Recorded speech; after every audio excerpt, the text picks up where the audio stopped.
గురూజీ 72 గంటల్లోనే ఫోన్ లోని అద్భుతమైన జ్యోతిష్య పరిష్కారం చూపిస్తారు. నమ్మండి, నమ్మకపోండి, ఇది నిజం. శ్మశాన కాళి రుద్ర చౌడీదేవి ఆరాధకులు నంబర్ 1 వశీకరణ స్పెషలిస్ట్. గురూజీ మనిషి పుట్టుక నుండి చనిపోయే వరకు వచ్చే అన్ని క్లిష్టమైన సమస్యలకు పరిష్కారం ఇక్కడ లభిస్తుంది. విద్య, ఉద్యోగం, వ్యవహారం, స్త్రీ ప్రేమ, పెళ్లి, సంతానం, స్త్రీ పురుష వశీకరణం, భూవశం, భార్యాభర్తల కలహాలు, కోర్టు సమస్యలు, విడాకుల సమస్యలు, చేతబడి, అప్పుల బాధ, ఇంకా మీకు ఎలాంటి సమస్యలు ఉన్నా 72 గంటల్లోనే శాశ్వత పరిష్కారం చేయబడును. శ్రీమన్ మహాగణాధిపతయే నమః. సాయినాథ పరబ్రహ్మణే నమః. విశ్వకర్మ పరబ్రహ్మణే నమః. సదానింబవృక్షస్య మూలాదివాసాత్ సుధాశ్రావిణం దిక్తమప్యప్రియంతం తరుం కల్పవృక్షాదికం సాధయంతం నమామీశ్వరం సద్గురుం సాయినాథం.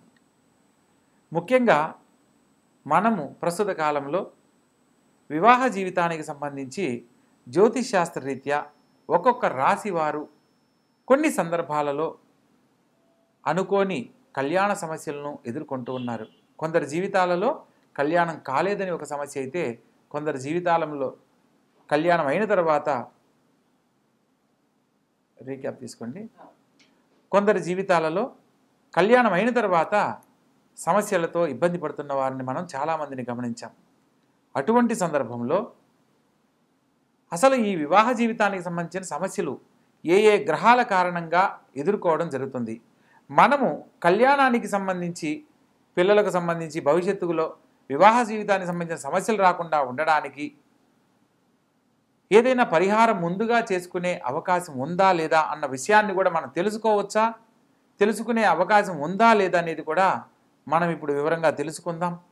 ప్రతి ఒక్క రాసుల వారికి వివాహం అంటేనే మానవ జీవితంలో తల్లిదండ్రుల దగ్గర వారి యొక్క పిల్లలు 25 సంవత్సరాలు ఎంతో గారాబంగా ఒక సెక్యూరిటీగా పిల్లలను పెంచడం జరుగుతుంది. తరువాత ఆడపిల్లలను ఒక జీవిత భాగస్వామికి అప్పగించేటప్పుడు అనేక రకాలుగా వారి యొక్క భవిష్యత్తుకు సంబంధించి పరిశీలించి జాతక పరిశీలన చేసి వివాహం చేయడం జరుగుతుంది. అయినప్పటికీ కొన్ని వివాహం అయిన తర్వాత సమస్యలతో ఇబ్బంది పడుతున్న వారిని మనం చాలామందిని గమనిస్తూ ఉంటాం. అటువంటి సందర్భంలో వివాహానికి సంబంధించిన సమస్యలు ఎదుర్కోకుండా ఉండాలి అనంటే కళ్యాణానికి ముందు ఏ ఏ గ్రహాలకు ఏ ఏ రాసులు వాళ్ళు ఎటువంటి పరిహారాలు ఆచరిస్తే వివాహ జీవితంలో సమస్యలు లేని జీవితాన్ని పొందుతారు అన్న అంశాన్ని మనం వివరంగా తెలుసుకునే ప్రయత్నం చేద్దాం. ప్రత్యేకంగా మానవ జీవితంలో విద్య, ఉద్యోగం, తరువాత కళ్యాణం. ప్రతి తల్లిదండ్రులు మంచి విద్యను అందిస్తారు. ఒక మంచి ఉద్యోగాన్ని కల్పించడానికి విద్య ద్వారా మనకు అన్ని రకాల సదుపాయాలు, అవకాశాలు కల్పిస్తారు.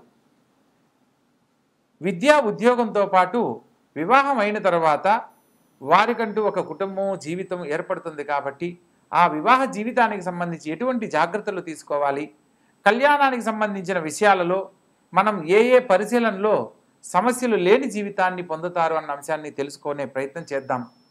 ప్రత్యేకంగా ప్రతి ఒక్క కళ్యాణానికి సంబంధించి ప్రతి ఒక్కరి జీవితంలో వివాహానికి సంబంధించి వధూవర పొందడంలో పరిశీలించేటప్పుడు వధూవర గణనమేళ చక్రం అని ఒకదాన్ని పరిశీలించి దాంట్లో అష్టకూట వర్గం అంటారు. 8 రకాల పాయింట్లలో అంటే నాడీ కూటము, భగుట కూటము, రాశి కూటము, నక్షత్ర కూటము, వశ్య కూటము, ఇట్లా 8 రకాలను పరిశీలించి 36 పాయింట్లకు 18 పాయింట్లు వస్తే కళ్యాణానికి అనుకూలమని, 18 పాయింట్ల కంటే తక్కువ వస్తే కళ్యాణానికి అనుకూలం కాదని, కళ్యాణము 18 పాయింట్ల కంటే ఎక్కువ వస్తే చాలా ఉత్తమోత్తమైనదిగా భావిస్తూ ఉంటారు. కానీ జ్యోతిష్ శాస్త్రం ప్రకారము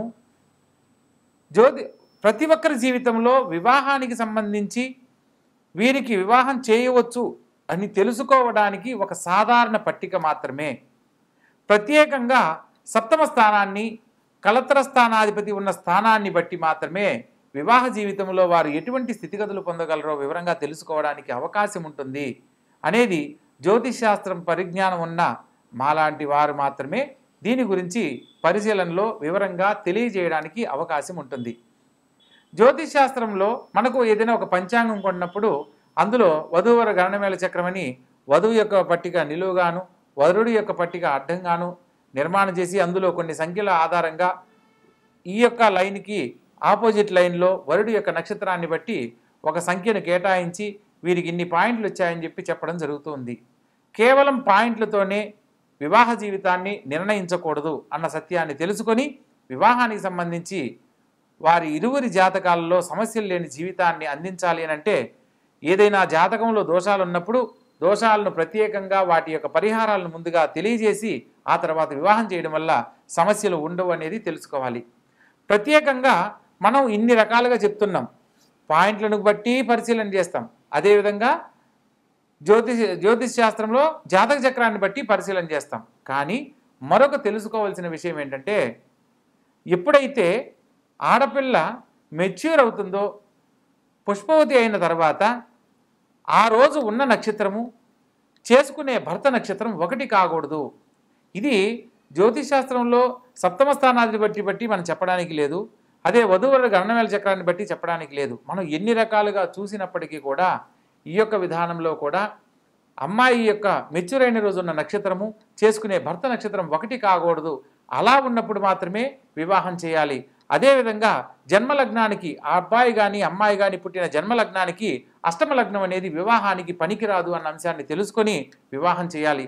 ఊరికినే ఏదో పాయింట్లను చూసేసి వీళ్ళిద్దరికి కళ్యాణం సెట్ అయింది, అమ్మాయి నక్షత్రానికి అబ్బాయి నక్షత్రం సెట్ అయింది అనేది సరైన పద్ధతి కాదు. ఒక 100 ఏళ్ల జీవితాన్ని పిల్లలకు అందిస్తున్నాము అని అంటే దానికి విశేషమైన పరిశీలనలో మాత్రమే ఖచ్చితంగా వారికి అటువంటి వైవాహిక జీవితాన్ని అందించగలుగుతున్నాం. పూర్వకాలంలో కుటుంబంలో జాతకాల రీత్యా ఒక పెద్దవాళ్ళు అటేడు తరాలు ఇటేడు తరాలు వాళ్ళ యొక్క వంశాంకురాన్ని పరిశీలన చేసి ఆ ఇంటి పిల్లను కళ్ళు మూసుకొని వివాహం చేసుకొని సుఖ సంతోషాలతో జీవించిన వాళ్ళు ఉన్నారు. ప్రస్తుత కాలంలో 36 పాయింట్లకి 33 పాయింట్లు వచ్చి మా అమ్మాయికి జాతక చక్రం చూసామండి 36 పాయింట్లకి 33 పాయింట్లు వచ్చాయి, చాలా అద్భుతమైన సంబంధం అని చెప్పి అంటారు. కానీ కరెక్ట్గా ఒక నెల గడిచేసరికి ఏమిటోనండి మంచి సంబంధం అని చెప్పి చేశాము, అబ్బాయి మంచివాడు కాదు, అబ్బాయి వాళ్ళ కుటుంబం మంచిది కాదు, అబ్బాయి వాళ్ళ తల్లిదండ్రులు మంచిది కాదు అని వెంటనే ఇలా మాట్లాడుతూ ఉంటారు.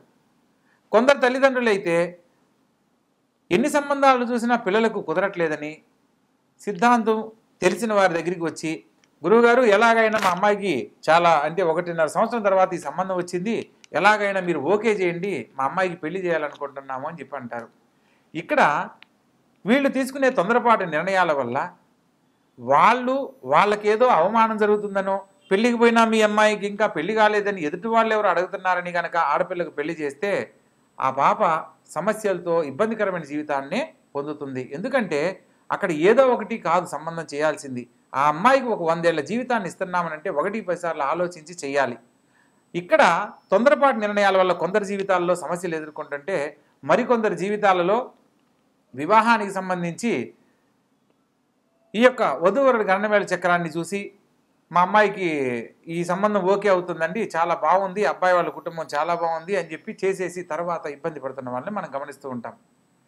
ఇక ఇటువంటి సమస్యలు రాకుండా ఉండడానికి ప్రతి ఒక్కరూ కూడా ఈ యొక్క వీడియో ద్వారా కొన్ని విషయాలు ఒక్కొక్క రాశుల వారిగా తెలుసుకునే అవకాశాన్ని కల్పించాలనే సంకల్పంతో ఈ యొక్క వీడియో చేయడం జరుగుతుంది. ప్రతి ఒక్కరూ ఈ యొక్క వీడియోని చివరి వరకు చూడండి, మరిన్ని వివరాలు తెలుసుకోండి.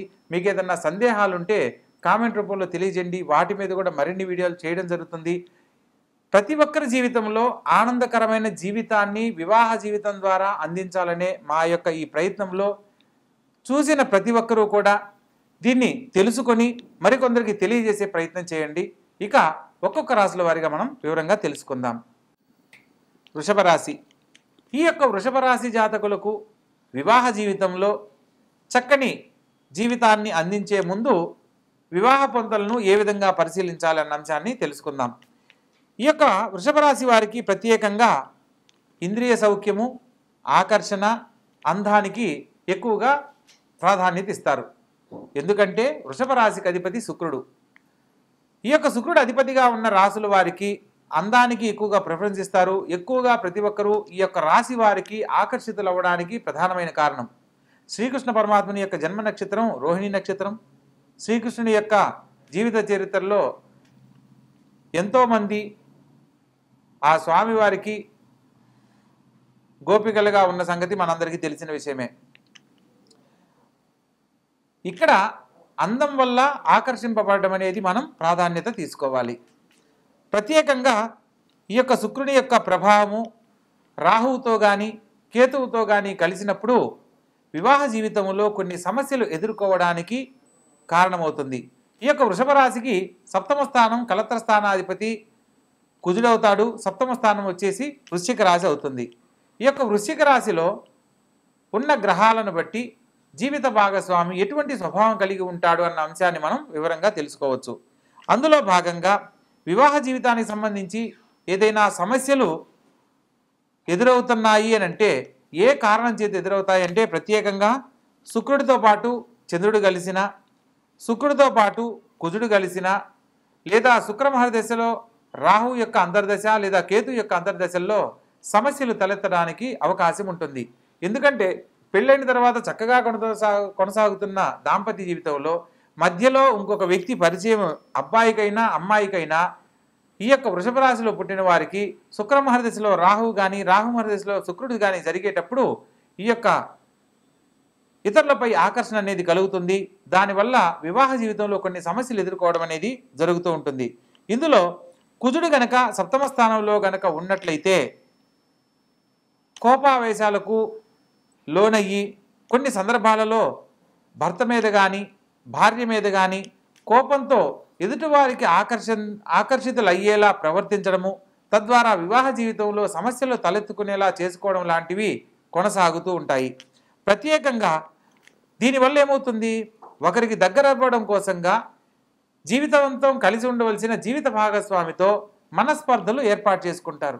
సప్తమంలో కుజుని యొక్క సంచారం వల్ల, కుజుడు అంటేనే కోపోద్రిక్తం కలిగిన వాడు. సో ఈ యొక్క కోపానికి దగ్గరైనప్పుడు ఏమవుతుంది, మనం ఎవరితో అయితే ఇష్టంగా మాట్లాడాలనో వాళ్ళతో అయిష్టం ఏర్పడుతుంది. అప్పుడు ఏమవుతుంది, అయిష్టత వల్ల ఇతరులకు దగ్గరయ్యే సందర్భాలు అది భార్య వల్ల భర్తకు, భర్త వల్ల భార్యకు జరగడానికి అవకాశం ఉంటుంది. కాబట్టి ఈ యొక్క కుజగ్రహ సంచారం జరిగేటప్పుడు వీలైనంత వరకు సంయమనం పాటించడము, జీవిత భాగస్వామితో అనుకూలంగా ఉండే ప్రయత్నం చేయాలి. ప్రత్యేకంగా రాహుగ్రహానికి సంబంధించిన పరిహారాలు కూడా ఆచరించడం వల్ల దాంపత్య జీవితంలో ఎటువంటి ఇబ్బందులు కలగకుండా అనుమానాలు లేని జీవితాన్ని పొందడానికి అవకాశం ఉంటుంది. ప్రత్యేకంగా చంద్రుడు అస్థిరంగా ఉన్నట్లయితే, అంటే చంద్రుడు అష్టమంలో ఉన్న లేదా సప్తమ స్థానంలో ఉన్న స్థిరమైన నిర్ణయాలు తీసుకోలేక ఇతరులకు దగ్గరయ్యే పరిస్థితులు ఏర్పడుతూ ఉంటాయి. ప్రత్యేకంగా ఈ రాశి వారికి రాహుకేతు సంయోగం వల్ల కూడా చంద్రమహర్దశలో రాహు కానీ చంద్రమహర్దశలో కానీ కేతు కానీ సంచరించేటప్పుడు, లేదా కేతు మహర్దశలో చంద్రగ్రహ సంచారంలో కానీ ఇతరుల వ్యక్తులపై ఆకర్షణ కలిగి ఇతరులకు దగ్గరయ్యే అవకాశాలు ఏర్పడతాయి. ప్రత్యేకంగా శుక్రదశలో రాహు యొక్క అంతర్దశ జరిగేటప్పుడు, కుజగ్రహ దశలో శుక్రుని యొక్క అంతర్దశ జరిగేటప్పుడు, చంద్రమహర్దశలో రాహు యొక్క అంతర్దశ జరిగేటప్పుడు ఇతరులపైన ఆకర్షణతో భావోద్వేగాలతో దగ్గరయ్యే అవకాశాలు ఏర్పడుతూ ఉంటాయి. వివాహ సమయంలో జరుగుతున్న దశ అంతర్దశలను పరిశీలించి ఆపై వివాహానికి సంబంధించి సుముహూర్తాన్ని నిర్ణయించినట్లయితే సమస్యలు లేని జీవితాన్ని, వివాహ జీవితంలో ఆనందకరమైన జీవితాన్ని పొందడానికి అవకాశం ఉంటుంది. కాబట్టి ఈ యొక్క వృషభ రాశి వారికి జాతకరీత్యా శుక్రగ్రహానికి సంబంధించిన శాంతి పరిహారాలు తప్పనిసరిగా చేసుకోవాలి. ఎందుకంటే ఆకర్షణకు కారణమైన ఈ యొక్క శుక్రుడు కళత్రకారకుడు కాబట్టి శుక్రగ్రహానికి సంబంధించిన జపము, దానము, హోమము జరిపించి ఆ తరువాత వివాహ ప్రయత్నం చేసినట్లయితే జాతకం రీత్యా వివాహ జీవితంలో సమస్యలు లేని జీవితాన్ని పొందడానికి అవకాశం ఉంటుంది. అదేవిధంగా శుక్రగ్రహానికి సంబంధించి పూజలు, జపాలు, మంత్రాలు, గురుగారు ఇవి మాకు అందుబాటులో లేవు, మేము వేరే చోట ఉంటాము, మేము విదేశాల్లో ఉంటాము, సో అటువంటి టైంలో మేము మంత్రపఠనం కాకుండా, అంటే మంత్రపఠనం లాంటివి ఏదైనా ఉంటాయా, లేదా జపాలు ఇవి ఖచ్చితంగా చేయిస్తేనే ఫలితం వస్తుందా అని మీకు కనుక సందేహం ఉన్నట్లయితే శుక్రగ్రహానికి సంబంధించిన ఓం శుం శుక్రాయ నమః అనే మంత్రాన్ని కానీ, లేదా నవగ్రహ ప్రార్థనా శ్లోకాల్లో శుక్రగ్రహ మంత్రం కానీ పఠించినట్లయితే మీరు కోరుకున్న ఆనందకరమైన జీవితాన్ని వైవాహ జీవితంలో పొందడానికి అవకాశం ఉంటుంది. ప్రత్యేకంగా భార్యాభర్తలు మాట్లాడుకునే సందర్భంలో, ఏ సందర్భంలో అయినా సరే ఒకరి మీద ఒకరికి కోపం కలిగే సందర్భంలో రెండవ వాళ్ళు సంయమనం పాటించినట్లయితే, అంటే భార్య మాట్లాడేటప్పుడు భార్య కోపంగా ఉన్నప్పుడు భర్త సంయమనం పాటించాలి, భర్త కోపంగా ఉన్నప్పుడు భార్య కొంత సంయమనం పాటించాలి. అలా గనక ఉన్నట్లయితే శుక్రగ్రహ శాంతి జరిగి ఆ కుటుంబంలో అన్యోన్య దాంపత్యంతో వాళ్ళు జీవితకాలం ఆనందంగా కొనసాగడానికి అవకాశం ఉంటుంది. కాబట్టి ఈ యొక్క గ్రహానికి సంబంధించిన దశలు అంతర్దశలు జరిగే సందర్భాన్ని బట్టి కూడా వివాహ జీవితంలో సమస్యలు వచ్చేదానికి అవకాశం ఉంది. కాబట్టి ఆయా పరిశీలనలో మంచి జీవితాన్ని ఈ యొక్క వృషభ రాశి వారికి అందించే ప్రయత్నం చేయండి. ఆనందకరమైన జీవితాన్ని వివాహ జీవితంలో అందించండి.